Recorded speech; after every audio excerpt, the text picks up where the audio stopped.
मृच्छति परम ज्योति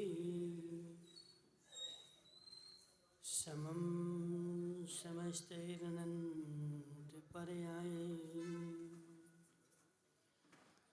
दर्पणतलविशकला प्रतिफलति पदार्थमालिका यत्र नमो हरिहन्ताणं नमो सिद्धाणं नमो आयर्याणं नमो अध्यायाणं नमो लोये सभ्यसाहं। पंच परमेष्टि भगवान की अनंत अनंत सिद्ध परमेष्टि भगवान की 1008 देवादेव भाष्य पूज्य भगवान की आचार्य भगवान अमृत चंद्र स्वामी की आचार्य भगवान विद्यासागर जी महाराज की आचार्य भगवान विशुद्ध सागर जी महाराज की बोलो प्रभु शुद्ध सागर जी महाराज की बोलो कपचार्य जी महाराज की। मनीषी आचार्य भगवान अमृत चंद्र स्वामी पुरुषार्थ सिद्धि उपाय ग्रंथ में तपों का वर्णन करते हुए समझा रहे हैं कि हे जीव, वस्तु व्यवस्था व्यवस्थित है। इस वस्तु व्यवस्था का उल्लंघन करने की ताकत किसी में नहीं है। ना तो कोई इसका उल्लंघन कर सका है और ना कोई भविष्य में इसका उल्लंघन कर सकेगा। मात्र उल्लंघन करने का अहंकार तो हम बना सकते हैं, लेकिन वस्तु का उल्लंघन नहीं कर सकते। अब इस वस्तु व्यवस्था में जो अज्ञानी होता है वह विचारा संकल्प विकल्पों को करता है, और जो ज्ञानी होता है वह इसके स्वरूप को देखता है, जानता है। जैसा सुधीर पंडित जी गति होनी है, मति वैसी हो जाएगी। जिसकी जैसी गति होनी है उसकी मति वैसी हो जाएगी। तुम उसको लाख समझाना, एक नहीं मानने वाला। तुम समझा समझा के देखो, और जो अज्ञानी जीव होता है वह दूसरे के समझाने का कर्तव्य अपने सिर पे ले लेता। मानमल जी देखो, बहुत दिन में आए आज। मानमल जी, जो अज्ञानी होता है वह बेचारा कर्तृत्व के भार से दब जाता है, और जो ज्ञानी होता है वह झुक जाता है, और झुक जाता है तो दब नहीं पाता, और जो दब नहीं झुक पाता है वह दब जाता है। निमित्त नैमित्त संबंध बने हुए हैं रिंकेश भाई, निमित्त नैमित्त संबंध बने हुए हैं, और इन निमित्त नैमित्त संबंधों में वस्तु को देखकर, वस्तु को समझकर मुझे अहंकार आ जाता है, और जैसे ही मुझे अहंकार आता है मेरे कर्म बंध की प्रक्रिया चालू हो जाती है। तुम्हारी पदम भाई गति जैसी होनी है, तुम्हारी मति वैसी नियम से होगी। कोई तुम्हारा कितना कुछ भी कर ले। एक वो राजा का उदाहरण आता ना, ऐसे एक दो नहीं, सुदीप भाई, सैकड़ों उदाहरण हैं। राजा श्रेणी की मृत्यु अकाल मरण से हुई, उसने अपना स्वयं का आत्मघात किया क्योंकि उसने नरक जाना था। जहां जैसा कार्य होना है निमित्त वैसा ही तो मिलेगा। आज तक ऐसा कभी हुआ संदीप भाई कि अच्छी वाली काली मिट्टी लाना और काली मिट्टी की रोटियां बनाना, बनेगी क्यों? काली मिट्टी भी तो चिकनी है ना। काली मिट्टी की रोटियां बनाओगे लेकिन वह फूलेंगी नहीं। रोटी यदि बनाना है तो हमें आटा ही चाहिए है और आटे से ही रोटी बनेगी, क्योंकि कार्य जैसा होना है कारण वैसा ही तो चाहिए। और कारण विपरीत हो और कार्य विपरीत हो जाए ऐसा तीन काल में संभव नहीं। जिसकी गति विचारे की बिगड़ना है उसकी यहाँ मति नियम से बिगड़ जाएगी। उस राधा का उदाहरण आता ना, उस राजा ने जिंदगी भर धर्म किया, उसको जाना था नरक। उसकी मति लास्ट समय में बेचारा बीमार हो गया और जैसे बीमार हुआ तो अब उसकी बुद्धि जो थी खोटी खोटी चलने लगी कि पलंग पे लेटा है और छत पे जो थी ना 2 छिपकली। सुना होगा, नहीं सुना जीत भाई? क्या सुना फिर तुमने? जय जयनाथ परम गुरु होए, आज भोजन में हलवा पूड़ी होए। जीव वह 2 छिपकली जो थी वह पलंग पे लेटा था और ऊपर 2 छिपकली छत में दोनों लड़ गई। और जैसे ही लड़ी एक की पूंछ टूट करके और उसके ऊपर गिरी और पूंछ में जो था थोड़ा सा खून लगा था, तो उसके शरीर पर जिस हिस्से पे खून पड़ा उसको थोड़ी शांति मिली, थोड़ी शांति मिली। अब उसको क्या भ्रम हो गया कि मेरे शरीर में जो बीमारी है, जो दुख है, वह खून से मेरा ठीक हो जाएगा। बेटे को आदेश दे दिया, हे बेटे तू एक वावड़ी बनवा। किसकी? और उस वावड़ी में जंगल के जो जानवर हैं उनका खून तो उसमें भर दे। लेकिन बेटा जो था धर्मात्मा था और पिता भी धर्मात्मा था।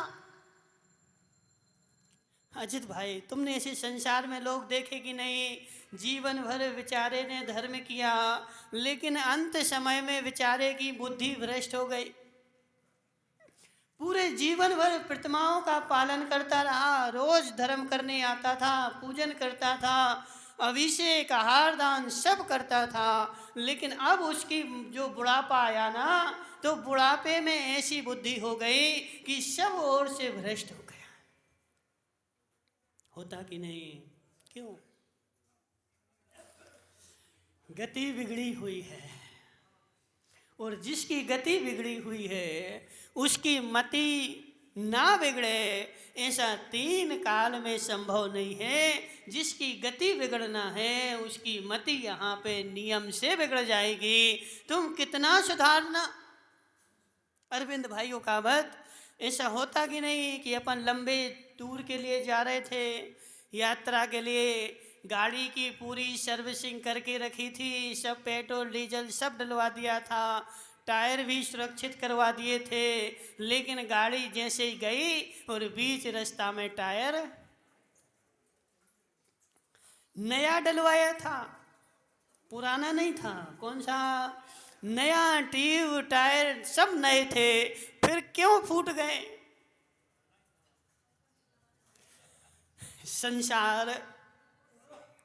संसार निमित्त को देखता है और व्यवहार में निमित्त ही पकड़ में आता है कि पत्थर डला था, कांच डला था, कील डली थी और उस कील के निमित्त से वह मेरा टायर फट गया।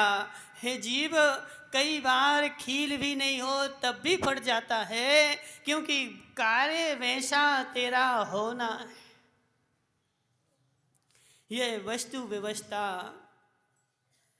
व्यवस्थित है। वस्तु व्यवस्था पदम भाई, वस्तु व्यवस्था व्यवस्थित है, और जो इस वस्तु व्यवस्था को जान करके व्यवस्थित हो जाता है उसकी बुद्धि में से सारे विकल्प निकल जाते हैं। और जो नहीं समझता है वह बेचारा सारा जीवन निकाल देता है, मैं ऐसा करके रहूँगा। अजित भाई होता कि नहीं? मैं आज, अजित भाई ने संकल्प ले लिया मैं अरविंद उकावत को आज सुधार के रहूँगा और सुधार दूंगा, बिल्कुल। आप बहुत बोलते ना, आज मैं इनको सुधार के रहूँगा। हे जीव, नहीं सुधार पाएगा, नहीं सुधार पाएगा। आज तक कौन किसको सुधार पाया है? और ऐसा होता है किसी के कार्य में मैं निमित्त हो जाऊं तो मैं उस निमित्त पने में इतना अहंकार में फूल जाता हूं, मैंने ऐसा काम कर दिया। संदीप गांधी, यह सारे तेरे संबंध है। इस कार्य में तू निमित्त बना है। उस राजा की मति ऐसी चली गई कि मुझे खून की बावड़ी बनवाई जाए, मुझे खून की बावड़ी में स्नान करना है। वह राजा धर्मात्मा नहीं था, ऐसा नहीं है। उस राजा ने भी सारे जीवन भर धर्म किया, सबको समझाया, सबको संबोधन दिया, लेकिन लास्ट समय में बेचारे को ऐसी बीमारी हुई। अब बेटा जो था धर्मात्मा, इतने जीवों की हिंसा में कैसे करूं? खून की बावड़ी, खून की बावड़ी में मेरे पिता को स्नान करना है। श्रीपाल जी की कहावत, किस में करना है? खून की बावड़ी में मेरे पिता को स्नान करना है और सारे जीवों को मार करके इस बावड़ी में खून भरना है। ऐसी पिता की आज्ञा है। अब बेटा पूरी करेगा कि नहीं? बेटा खून लाएगा कहीं से? हे जीव, जो सच्चा धर्मात्मा होगा उसकी ऐसी परिणति बनेगी नहीं, उसी की ऐसी परिणति बनेगी जिसकी बेचारे की गति बिगड़ गई हो। अरविंद भाई उकावत बीमार हो जाओ और डॉक्टर बोले कि चलो बकरे का खून पीना है। अभी वो मोबाइल में बहुत दिन पहले एक वो आ रही थी वीडियो, क्या एक बाबा है रजनीश बगेरिया, देखा तुमने? एक बाबा वह श्वास की बीमारी ठीक करता है किसी को पता?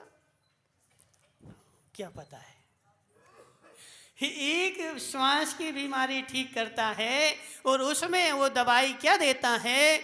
छोटी सी जिंदा मछली, देखो सेठ जी को पता है,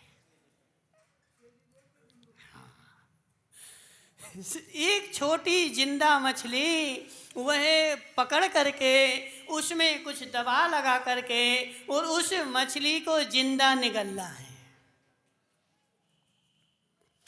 उस मछली की पूंछ में दवाई लगाता है वो, अब जो भी हो, और उस पूंछ में दवाई लगा करके उस मछली को जिंदा निगलना है। और जिंदा निगल लोगे, जीवन में कभी सांस की समस्या नहीं होगी। उस बाबा के पास हजारों हजारों लाइन लग रही, एक दो नहीं, हजारों लाखों की संख्या में 4-4 दिन पहले से लाइन लग रही। किसके लिए? वह मछली खाने के लिए। उसमें बहुत सारे धर्मात्मा भी लाइन में लगे,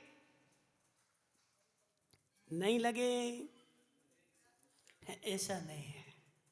बहुत सारे रिंकेश भाई धर्मात्मा उसकी लाइन में लगे, वह मछली निगलने के लिए।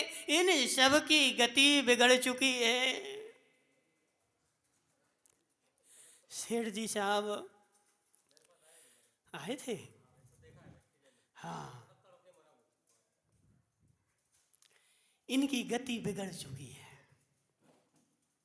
इनकी गति बिगड़ चुकी है, इसलिए गति बिगड़ी ना, इसलिए ऐसी मति हो गई कि जिंदा मछली खाने से मेरी बीमारी दूर हो जाएगी, और उसके लोभ में बेचारा लाइन में लगा है और जिंदा मछली को निगल रहा है। इन सब की गति बिगड़ चुकी है, इसलिए ऐसे परिणाम हो रहे। और यदि गति नहीं बिगड़ेगी तो इनको खाने के परिणाम देखो। निमेश भाई, तुम्हारा वो भाई कहाँ गया आज नहीं आया। निमेश भाई, वस्तु व्यवस्था तो ऐसा ही है। मनसुखलाल पंडित जी, वस्तु व्यवस्था तो ऐसी है।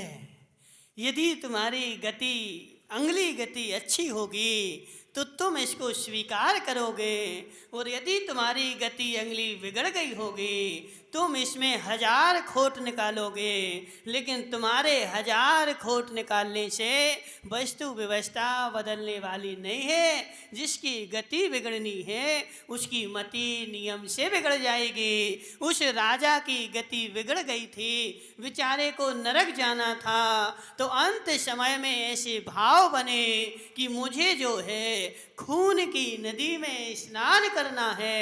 लेकिन बेटा धर्मात्मा था कि पिता की गति तो बिगड़ ही चुकी है, मैं अपने परिणाम क्यों खराब करूं और मैं अपनी गति क्यों नरक की बांधूं। मैं खून की बावड़ी नहीं बनाऊंगा, मैं पिता की आज्ञा का पालन नहीं करूंगा। उसने उसमें पानी भर दिया और उसमें लाख घोर दी।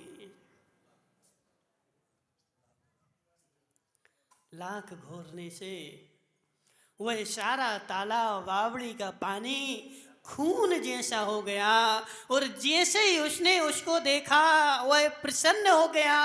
हे श्री पंडित, देख सारे निमित्त, देख सारे निमित्त, मति कहाँ जा रही। मनसुखलाल जी, मति कहाँ जा रही। बेचारा डोकरा 60 साल का, 70 साल का, 80 साल का हो गया है, लेकिन फिर भी उसकी मति धर्म में नहीं जा रही। तो नियम से उससे बोल देना, हे जीव, तुझे नरक की तैयारी तेरी हो चुकी है, तेरी सीट नरक में बुक हो चुकी है, इसलिए तेरी मति यहाँ नहीं जा रही। और घर में बैठ करके बेचारा सोफे पे बैठा क्या कर रहा है? तुम्हारे घाटोल में भी सब शुद्ध नहीं है। अजित भाई, तुम्हारे घाटोल में भी तुम ये सोचो कि हमारे नगर के तो सब लोग अच्छे हैं, सब धर्मात्मा हैं। तुम्हारे घाटोल में भी बेचारे ऐसे हैं जो सुबह सुबह 7 बजे उठ करके और बेचारा चाय पिएगा, बिस्किट खाएगा, अखबार पढ़ेगा, लेकिन उसकी मति ऐसी नहीं होगी कि अब थोड़े से दिन बचे हैं तो भगवान का अभिषेक कर ले।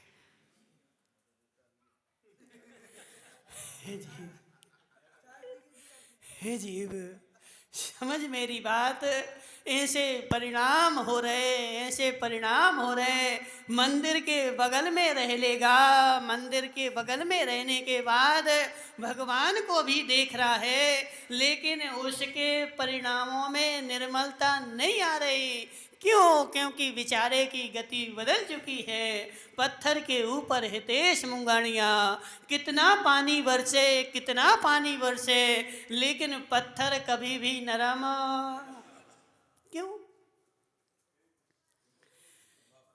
एक काम करना, श्रीपाल जी की कहावत, तुम एक दिन पत्थर की सब्जी खाना, खाओगे पत्थर को बढ़िया कुकर में बघार लगा करके और उसमें बघार देना और कुकर बंद करके अच्छा बढ़िया खूब उबाल देना। तो उबालोगे तो नरम हो जाएगा ना? नहीं होगा। क्यों? हे जीव, कितना तू पत्थर को उबाले, लेकिन पत्थर जो है नरम होने वाला नहीं है। ऐसे हे अजित लालावत, तू कितना पुरुषार्थ कर ले, कितना माथापच्ची कर ले, उस जीव को तू खचोर के हाथ पकड़ के भी ले आ कि चल आज तुझे फ्री में शांति धारा करवाता है, आज तुझे फ्री में शांति धारा। देखो ऐसा नियम करना चाहिए अजित भाई, जो जीव पहली बार आता है उसको कुछ छूट देनी चाहिए। जो कोई जीव पहली बार मंदिर आ रहा है, पहली बार भगवान की अभिषेक कर रहा है, उसको थोड़ी छूट देनी चाहिए सेठ जी, ठीक है ना, क्योंकि उसको थोड़ा प्रोत्साहन मिले। लेकिन हे जीव, हे मानमल सीतावत, वही जीव भगवान का अभिषेक करने आ पाएगा जिसकी विचारे की गति अच्छी है, जिसकी गति नरक की हो चुकी है, त्रियंच की हो चुकी है। वह जीव भगवान के अभिषेक के भाव नहीं बना पाएगा, और बना करके यदि आ भी जाएगा तो अहंकार में भर के दूसरों को दिखाने के लिए करेगा। क्या नाम तुम्हारा? संदीप भाई, सुदीप गांधी नहीं, सुदीप तलाटी। जिसकी गति बिगड़ चुकी है उसके लिए ऐसा सिद्धांत हम नहीं बोल रहे, ऐसा भगवान महावीर स्वामी ने कहा है कि जिसकी गति बिगड़ चुकी है वह भगवान का अभिषेक भाव पूर्वक कर ले। ऐसा 3 काल में संभव नहीं है, उसके भाव 3 काल में भी बनने वाले नहीं है। इसलिए उस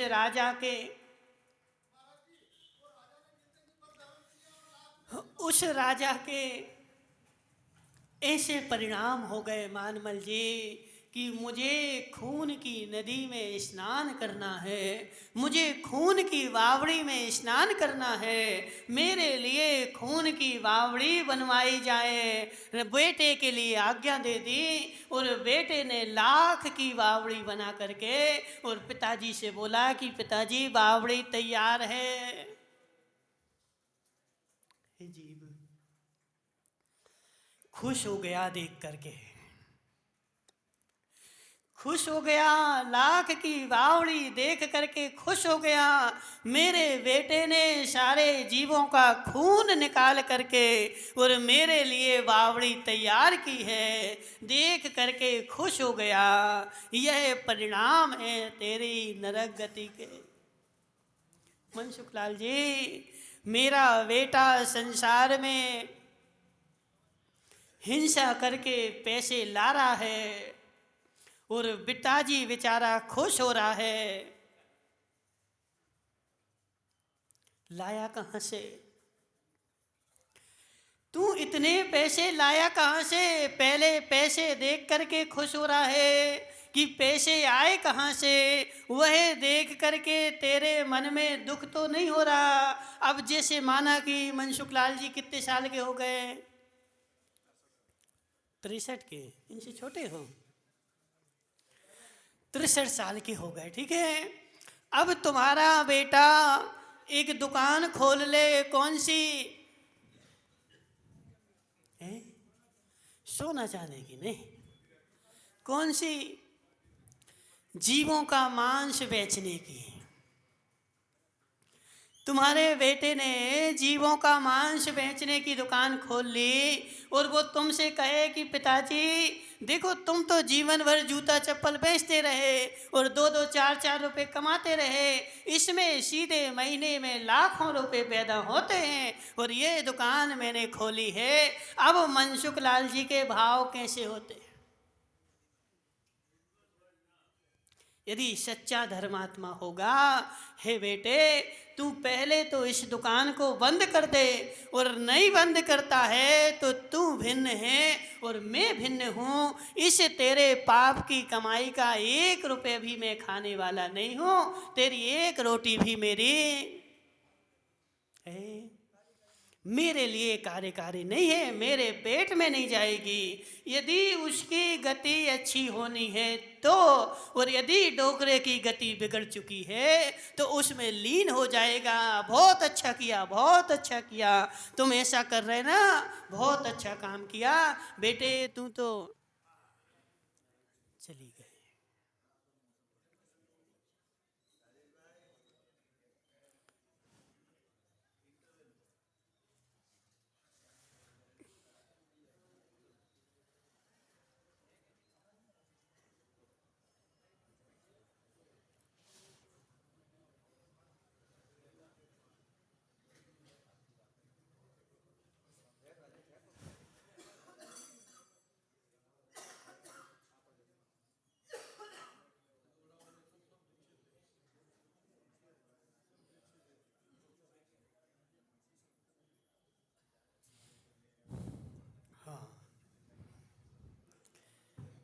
गति मति के अनुसार और मति गति के अनुसार दोनों का एक दूसरे का संबंध बना हुआ है। जैसी गति होगी वैसी मति होगी और जैसी मति होगी वैसी गति होगी। एक दूसरे का संबंध जो है बना हुआ है। जैसा आटा होगा वैसी रोटी होगी, जैसी रोटी होगी वैसा आटा था। सुनो संदीप गांधी, जैसी रोटी होनी होगी वैसी, जैसी रोटी होगी वैसा आटा था और जैसा आटा है वैसी रोटी बनेगी। यदि आटे में कंकड़ मिले हुए हैं और तुम सोचो कि रोटी जो है ना बढ़िया ऐसी मुलायम बन जाए तो 3 काल में संभव नहीं है। रेत की रोटी बनाएगा तो ककरीली ही बनेगी और ककरीली बनी है, इसका मतलब है कि रेत मिली थी। श्री भाई दोनों तरफ से लगाओ ना, एक तरफ से नहीं लगाना। कहाँ से लगाना? दोनों तरफ से लगाना। अरविंद भाई ओकावत, वो छोटा भाई पिंटू भाई, रोटी खाई तुमने कभी? है हाँ ना तो बोलो, फूली वाली कि बिना फूली वाली?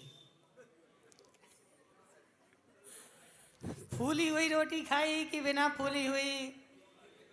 है फूली वाली। क्यों फूली? उसमें कंकड़ कितने थे? एक भी नहीं था। अब आज देवी से बोलना कि एक रोटी में 1 चम्मच कंकड़ मिलाना, ठीक है ना? एक रोटी में 1 कंकड़ रेत मिलाना और फिर उस रोटी को बढ़िया फुलाना, फूलेगी क्या? क्यों पदम भाई क्यों नहीं फूलेगी? क्योंकि उसमें कंकड़ मिल चुके हैं। तो ऐसे हे सुदीप भाई, जिसकी गति बिगड़नी है, जिसकी गति खोटी होनी है, उसको तुम कितना समझाना, वह बेचारा कुछ ना कुछ बहाना ले करके और वहाँ से बच करके बाहर निकल जाएगा। बोले महाराज तो कहते ही रहते हैं। मनसुख लाल जी, महाराज को काम क्या है? कहना। तो महाराज तो क्या करते हैं? कहते ही रहते हैं। और हमारा काम क्या है? सुनना। तो हम सुनते ही रहते हैं। मैं मानता नहीं हूँ। जो व्यक्ति ऐसा कह रहा हो, समझ लेना बेचारे की गति बिगड़ चुकी है। क्योंकि गति बिगड़े बिना, क्योंकि जिन वाणी पे श्रद्धा, देखो करना अलग चीज है रिंकेश भाई, करना अलग चीज है, लेकिन स्वीकार तो करेगा ना। लेकिन वह तो स्वीकार ही नहीं कर पाएगा। जिसकी गति बिगड़ गई वह सत्य को स्वीकार ही नहीं कर पाएगा। वह तो बेचारा किसी ना किसी बहाने से उसको टाल देगा। लेकिन करना अलग चीज है और मानना अलग चीज है। सत्य को सत्य तो मानो, और जिसकी गति बिगड़ चुकी है वह सत्य को सत्य नहीं मानेगा। और सत्य को सत्य जो मानता है वह नरक में जाता नहीं, स्वीकार करता है ना। और जब स्वीकार करेगा तो उसकी परिणामों में विशुद्धता बनेगी, और विशुद्धता बनेगी तो नरक में जाएगा नहीं। उस राजा ने लाख की वावड़ी के पास में खड़ा हुआ देख रहा है, और देख देख करके प्रसन्न हो रहा है। अनंत गुणी, क्या अनंत गुणी विशुद्धि बढ़ रही है। विशुद्धि नहीं बढ़ रही, अशुद्धि बढ़ रही। अनंत गुणी अशुद्धि बढ़ रही, अनंत गुणी अशुद्धि बढ़ रही। ऐसी अशुद्धि बढ़ती कि नहीं? वो कहाँ गया? गांधी नहीं आया आज? मुकेश गांधी बढ़िया भगवान का अभिषेक करके घर पे गया था, भोजन किया था, दुकान पे बैठा था, और दुकान पे एक ग्राहक आ गया और वह ग्राहक जो था भोला भाला था। अब उस भोले भाले ग्राहक को देख करके अनंत गुनी अशुद्धि बढ़ती है। उस भोले भाले ग्राहक को देख करके क्या होता है, अनंत गुनी अशुद्धि बढ़ती है। वह ग्राहक मेरी दुकान पे आया है, वह भोला भाला है, ज़्यादा होशियार नहीं है, चतुर नहीं है। अब उस ग्राहक को देख करके मेरी अनंत गुनी अशुद्धि बढ़ेगी और उसको देख करके मैं सोचूंगा कैसे इससे ज़्यादा से ज़्यादा पैसे। हे जीव, अनंत गुनी अशुद्धि बढ़ गई। यहाँ मंदिर में आकर के तूने विशुद्धि बढ़ाई थी कि अशुद्धि बढ़ाई थी? और मंदिर में आकर के देखो मनसुख लाल जी, हम तो सत्य बोलते थे, तुम्हें बुरा लगे तो तुम जानो। मंदिर में आकर के अभिषेक किया था और अभिषेक करके मांग रहा था कि हे भगवान आज हमारी दुकान खूब चले, तेरी अनंत गुनी अशुद्धि बढ़ गई। क्या? हाँ ना तो बोलो। अनंत गुनी अशुद्धि बढ़ गई, अनंत गुनी अशुद्धि बढ़ गई, क्योंकि जहाँ तुझे मोक्ष मांगना था वहाँ तू संसार में भटकाने के साधन मांग रहा है। तेरी अनंत गुनी अशुद्धि बढ़ गई और अनंत गुनी अशुद्धि बढ़ी हुई लेकर के अब तू दुकान पे बैठेगा और दुकान पे बैठ करके क्या सोचेगा, आज मैंने भगवान से मांगा था आज मेरी दुकान खूब चले, ऐसा मांग के आया था। और वह जो बंदा आ गया ना, जो ग्राहक आ गया, वह भी भोला भाला था और उसको भी अब तेरी और अनंत गुनी अशुद्धि बढ़ी। इसको कैसे ज़्यादा ठगूं, कैसे ज़्यादा ठगूं, और ज़्यादा ठगने के चक्कर में तू उसको मीठी मीठी बातें बोल रहा है और ज़्यादा ठग रहा है। यह अंतरंग में तेरे अनंत गुनी अशुद्धि बढ़ रही है। संदीप भाई तुम तो नहीं करते ऐसा?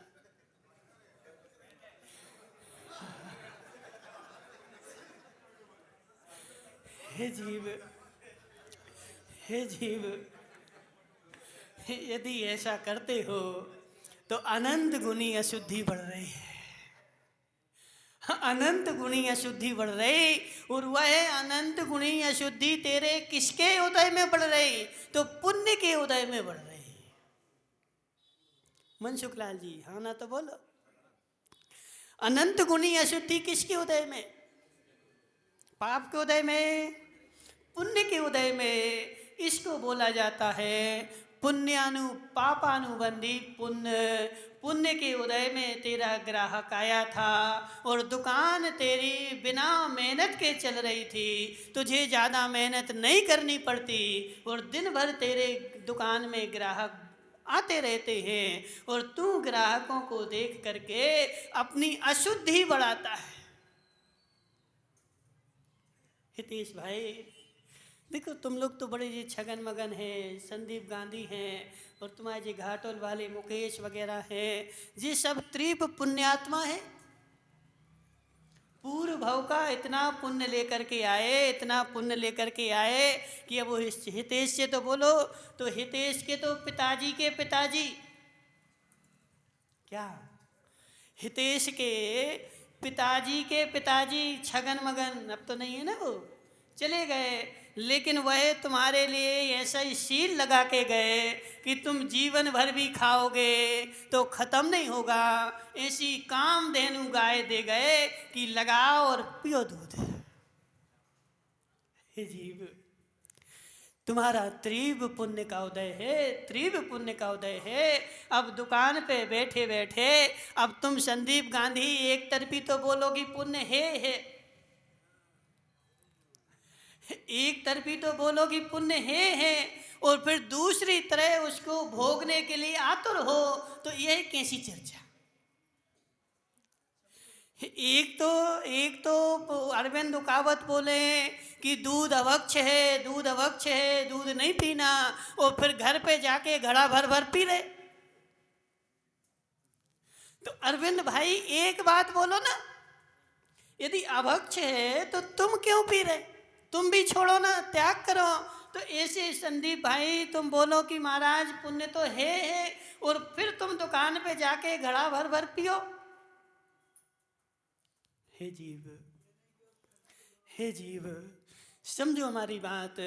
वह तुम्हारी ग्राहक की जो लेन लगी है, वह लेन तुम्हें दिख रही है, और तुम बोलो कि मेरे पुरुषार्थ के कारण आ रही है, मैं ऐसी मेहनत करता हूँ इसलिए लाइन लगी है। तो यह तेरा मिथ्या वाक्य है। तेरे पुण्य का उदय चल रहा है, उस पुण्य के उदय के कारण तेरी दुकान पर लाइन लगी है। लेकिन अब महत्वपूर्ण यह है कि तू उसके उदय में करता क्या है। देखो, नया तो बंद हो रहा है, लेकिन उसमें भी मनसुख लाल जी तीव्रता, मंदता, मंदतरता, मंदतमता कैसे हो सकती है? दुकान पर बैठ करके एक फिक्स करो ना। कोई भोला ग्राहक आ जाए रिंकेश भाई, तब भी मुझे इतने ही पैसे लेना है, और कोई महाचतुर भी आ जाए तब भी इतना ही लेना है। ऐसा नहीं कि भोला भाला आ गया तो 5 की चीज़ 50 में दे दी, और कोई बढ़िया चतुर संदीप गांधी जैसा आ गया तो 5 की चीज़ 6 में ले गया। यह तेरे तीव्र पाप बंध का कारण है। यह तेरे तीव्र पाप बंध का कारण है। क्यों? क्योंकि तेरा बुद्धि स्थिर नहीं है, माइंड स्थिर नहीं है। ग्राहक को देख करके अनंत गुणी अशुद्धि बढ़ती है। कब रिंकेश भाई? कब? जब मेरी दुकान में फिक्स नहीं है, मेरी मन संतोष वाला नहीं है, तो जैसे ही ग्राहक सामने आता है और मन बोलता है कि ठग लो इसको, जितना ठग सको, जितना ठग सको ठग लो इसको, और ठगने की नई नई तकनीक निकालता है कैसे इसको ठगा जाए। और 24 घंटे दिन में तो ठीक, रात में सोते हुए भी। मानवल जी, सत्य है कि नहीं? दिन की बात तो अलग है, रात में सोते हुए भी सपने भी उसी के आते हैं, कल सुबह ग्राहक को कैसे ठगना है। हे जीव, सोच जरा। मनसुख लाल जी, तुम तो नहीं करते ऐसा?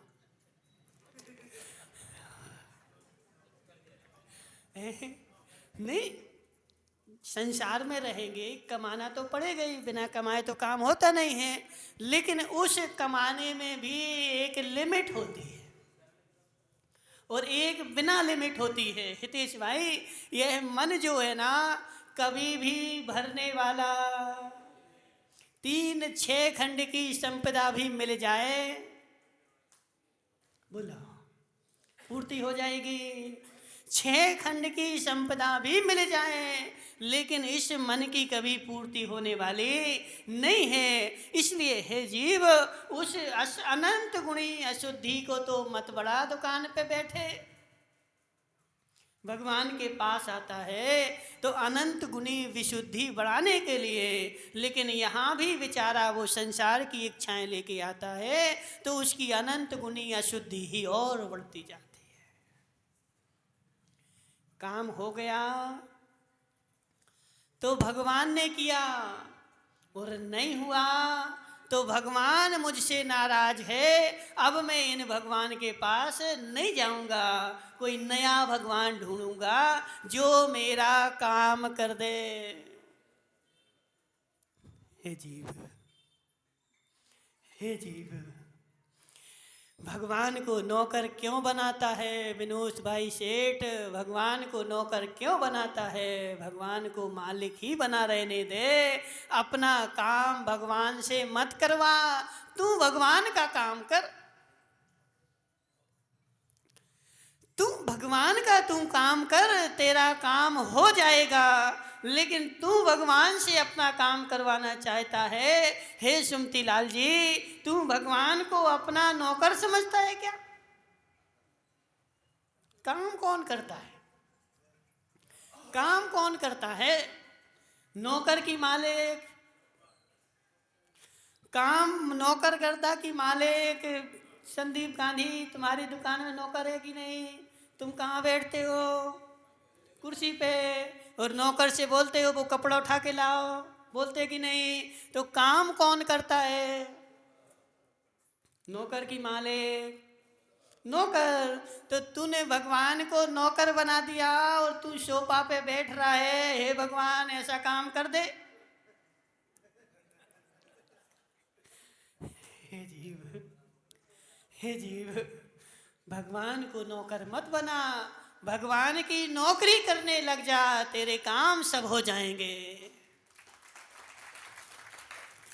झुकना सीख जा, नौकर बन जा, भगवान का नौकर बन जा, भगवान का काम करने लग, तेरे काम अपने आप हो जाएंगे। और तू सोचता है मैं मालिक बन जाऊं, तो मालिक बन के 3 काल में कुछ मिलने वाला नहीं है। रामायण में प्रसंग आया है कि जब रावण का वध हो गया तो राम ने लक्ष्मण से बोला कि हे लक्ष्मण, यह जो रावण है यह प्रकांड विद्वान है और इसके पास जा, इससे कुछ शिक्षा लेके आ। लक्ष्मण गए, लेकिन लक्ष्मण तो जो थे ना, काम करवाने के लिए गए थे, हमारा काम कर दो। तो लक्ष्मण गए और रावण के सिर के पास जाके खड़े हो गए और खड़े खड़े लौट के वापस आ गए। बोले हे भाई, वह तो कुछ बोलता ही नहीं, इतना अहंकारी है। बोले तू उसके पास गया था? बोले गया था। कहाँ खड़ा था? तो बोले सिर पे खड़ा था। कहाँ खड़ा था? सिर पे खड़ा था, वो कुछ बोलता नहीं है। तो हे जीव, राम जो थे वो मर्यादा पुरुषोत्तम थे, लोक की मर्यादाएं जानते थे, सीमाएं जानते थे। बोले हे भ्राता लक्ष्मण, यदि तुझे उससे कुछ चाहिए है तो सिर पे खड़ा नहीं होना पड़ता है। कहाँ खड़ा होना पड़ता है? चरणों में जाके खड़ा हो, तुझे सीख मिलेगी। दूसरी बार लक्ष्मण जब चरणों में गए तो रावण ने उनको सीख दी। हे जीव, ऐसा तू भगवान के पास जाता है और भगवान के सिर पे खड़ा हो जाता है। भगवान हमारा ऐसा काम कर दो, हम ऐसा ऐसा करवाएंगे, यानी वहां भी रिश्वत दे रहा है। वहां जाके भी मनसुख लाल जी रिश्वत देते हैं कि भगवान हमारी इतनी दुकान चल जाए तो इतने हम तुम्हें दे देंगे।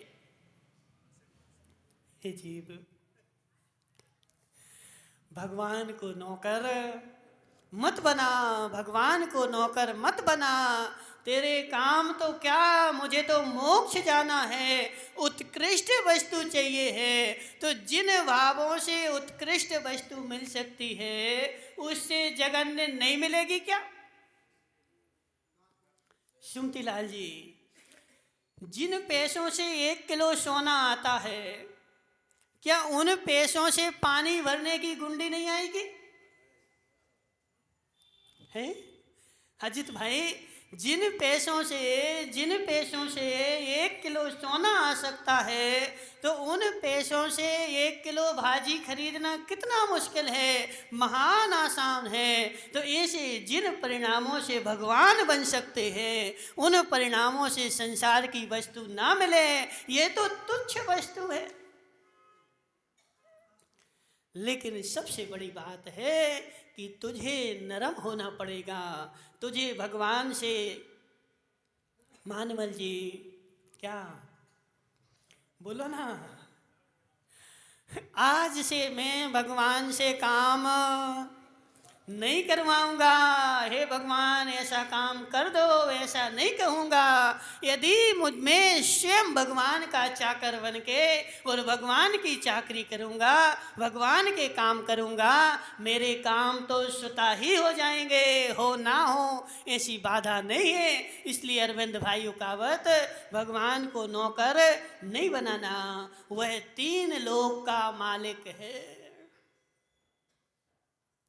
अब वो सुरेश पंडित तो इतना होशियार है बेचारा, क्या बोलता है कि भगवान घर में झाड़ू नहीं लगी ना, तो भगवान से बोलता है हे भगवान घर में झाड़ू लगा दो।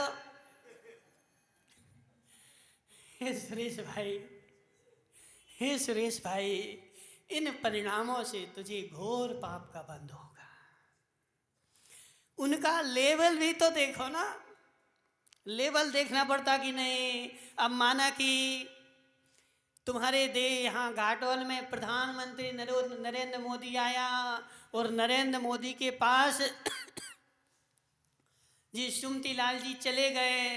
अब सुमती लाल जी उनसे मांग रहे हैं, क्या मांग रहे हैं कि हे नरेंद्र मोदी, हमारे गांव वो घर के बगल में नाली है, वो साफ करवा दो।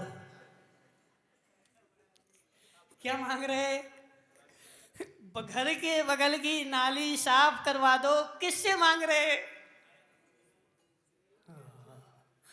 हे जीव, जिससे तू मांग रहा है लेवल भी तो देख उसका। ये तो तू नगर के पार्षद से बोलता जो तेरे घर के सामने बैठा रहता दिन भर, तो वही करवा देता। तो जिससे मांग रहा है उसका लेवल भी तो देखना पड़ता है ना। तो प्रधानमंत्री से मांगना है तो बड़ी चीज मांग। तो ऐसे भगवान का लेवल देख। ये 3 लोक के मालिक हैं मनसुख लाल जी। 3 लोक के स्वामी हैं, अधोलोक, ऊर्ध्वलोक, मध्यलोक, जिनके चरणों में 100 इंद्र नमस्कार करते हैं। और उनसे तू मांग रहा है तो क्या कि मेरे घर में झाड़ू लग जाए। लेवल देखो और लेवल देख करके उनसे मांगो सेठ जी कि हे भगवान, मैं भगवान बन जाऊं। 3 लोक के मालिक से सेठ जी साहब उनसे मांगो, मुझे 3 लोक की संपदा मिल जाए, मैं 3 लोक का मालिक बन जाऊं। अपन लोग भक्ति पढ़ते ना तो उसमें क्या बोलते हैं? दुख को कम खो बोई लाओ सोई गम्यम समाई मरणम जिन गुण संपत्ति हो मध्यम। ऐसे मांगो ना, जिन गुण संपत्ति हो मध्यम। यदि मैं प्रधानमंत्री से मांगूंगा तो मैं प्रधानमंत्री बन जाऊं।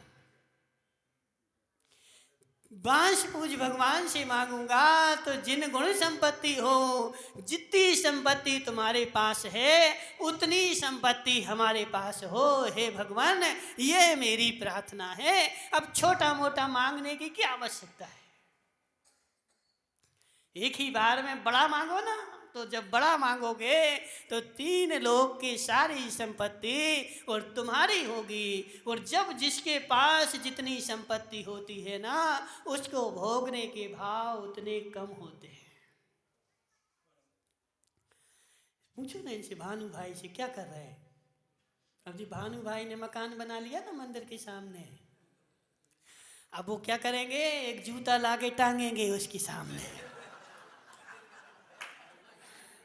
जी, एक जूता लाएंगे टूटा सा तो उसके सामने टांग देंगे कि नजर नहीं लग जाए। कौन टांगता है? जिसके पास 1 होंगे 2 होंगे, जो पूरे नगर का ही मालिक होगा। अब आपको कहाँ जूता लाके टांगे?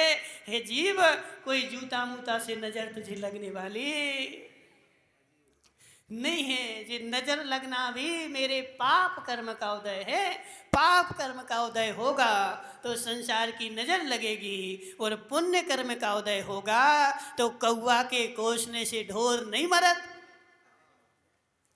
बुंदेलखंड में बोलते हैं कि कौवा के कोसने से ढोर नहीं मरत। कौवा कितना काँव काँव करता है बैठ करके कि जी जानवर खत्म हो जाए तो मैं इसको खा लूँ। वो सोचते ही रहता है, सोचते ही रहता है। लेकिन हे जीव, कौवा के कोसने से जानवर की मृत्यु नहीं होती है। तो ऐसे कोई तुम्हारे घर पे नज़र लगाए तो उसके लगाने से नज़र नहीं लगती। तुम्हारे पाप कर्म का उदय होगा तब लगेगी, और पाप कर्म का उदय होगा तो वह जूता भी कुछ नहीं करेगा। इसलिए भानु भाई देखो, भगवान तुम्हारे घर को देख रहे हैं। मान स्तंभ में 4 मूर्तियां हैं, तो एक जो तुम्हारे तरफी है ना, उनकी दृष्टि तुम्हारे घर के ऊपर है। इसलिए तुम उनके सामने जूता मूता नहीं लटकाना, ठीक है ना? वरना भगवान के सामने भगवान की दृष्टि तुम्हारे घर पे है और तुम उनके सामने जूता लटका दो कि हे भगवान हमारा घर नहीं देखो, तुम ये जूता देखो। तो इसलिए हे जीव समझ मेरी बात, वस्तु व्यवस्था व्यवस्थित है, उसको स्वीकार करने की आवश्यकता है। स्वीकार कर लेगा, सुखी हो जाएगा और बदलने का भाव रखेगा तो 3 काल में सुखी होने वाला नहीं है। बोले शांतिनाथ भगवान की।